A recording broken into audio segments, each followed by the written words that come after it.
નમસ્તે મિત્રો, રોની બ્લોગમાં તમારું સ્વાગત છે। આજે આપણે બનાવીશું પાલકના પરોઠા।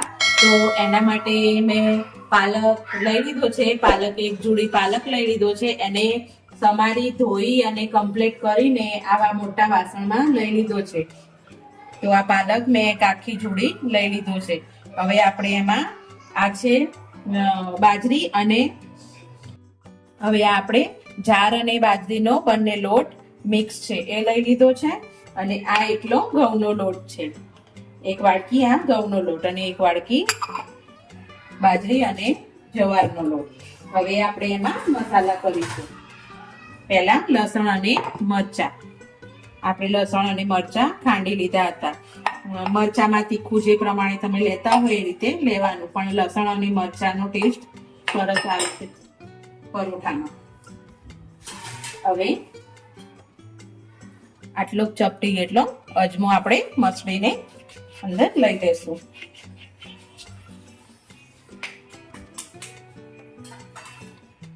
હવે આપણે મરચું, હળદરનું પ્રમાણ થોડું માપનું રાખીશું અને આ ધાણા જીરું અને મીઠું સ્વાદ પ્રમાણે અને થોડું ટેસ્ટને વધારવા આપણે તલ લઈ લીધા છે, તો તલ આપણે એડ કરી દેશું અને 1 ચમચી જેટલું 1 થી 2 ચમચી જેટલું મોઈન નાખીશું અને આપણે આમાં થોડો હજી ટેસ્ટને વધારવા માટે થોડી વરિયાળી પીચીને નાખી દેશું। વરિયાળીને થોડી પીચી લીધી છે અને એમાં વરિયાળી નાખી દેશું અને બધા લોટને આપણે મસ્ત એવો મસળી લેશું। આ રીતે બધા લોટને મસળી લેશું। હવે ધીમે ધીમે આપણે લોટને પાણી નાખીને બાંધતા જઈશું। એકલા ઘઉંના પણ બનાવી શકાય, પણ મેં થોડો બાજરી અને જવનો થોડો મિક્સ લીધો છે।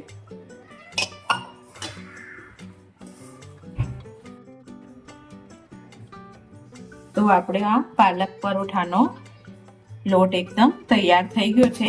હવે આપણે પાલકના પરોઠા બનાવવાનું શરૂ કરશું।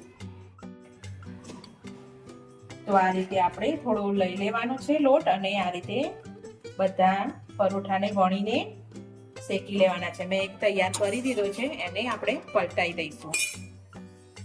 એકદમ મસ્ત ટેસ્ટી લાગે છે પાલકના પરોઠા અને શિયાળામાં મસ્ત એવો પાલક આવતો હોય તો બનાવીને ખાવો જ જોઈએ ઘરે। આપણો પરોઠો થઈ રહ્યો છે, એકદમ મસ્ત કલર, એકદમ મસ્ત ગ્રીન કલર જેવો આવે છે પાલકના પરોઠાનો અને ટેસ્ટમાં પણ એટલો બેસ્ટ લાગે છે।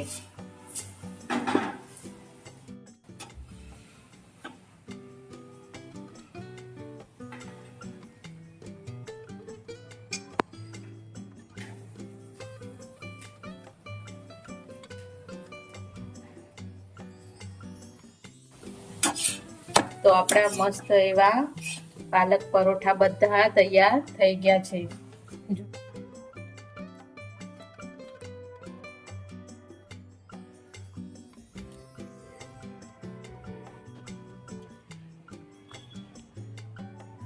તો આપણા આ પાલકના પરોઠા તૈયાર છે।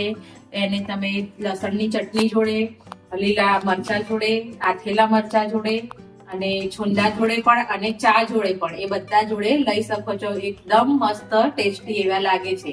તો મિત્રો, તમને આ અમારો વિડીયો ગમ્યો હોય તો લાઈક કરજો, શેર કરજો, સબસ્ક્રાઇબ કરજો। Thank you.